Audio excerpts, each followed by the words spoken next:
Mga kapuso, naranasan ang pagbaha sa ilang bahagi ng La Union at Cagayan dahil sa malakas na buhos ng ulan.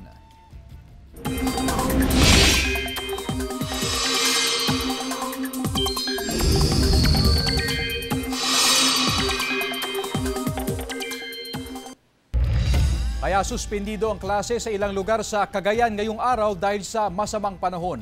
Ang detalye sa report ni Jasmine Gabriel Galban.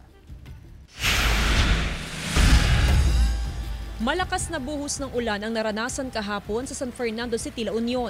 Kasunod nito ang pagbaha sa ilang lugar sa syudad. Mag-aalas 5 ng hapon kahapon nang maranasan ang pagbaha sa bahagi ng Purok 5 sa Barangay Sevilla. Mabilis ang agos ng tubig. Pahirapan sa paglalakad sa baha ang ilang tao. Dahan-dahan din ang usad ng mga sasakyan.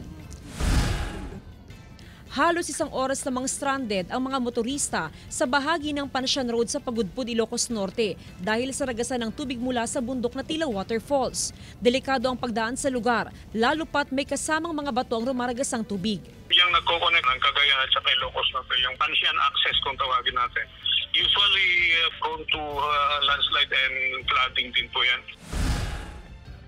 Magdamag namang naranasan ang malakas na buhos ng ulan sa ilang bahagi ng Cagayan, dahilan para bumaha sa ilang lugar. Sa bayan ng Baggao, umapaw na ang tubig sa Bagunot-Ibolo Bridge, binaha na maging ang Masikal Road. Halos naging magdamag yung pag-uulan, kaya yun, nakapag-accumulate yung ibang municipalities like Baggao, Enrile, Solana, ng mga accumulated rain lang or yung drainage, walang outlet.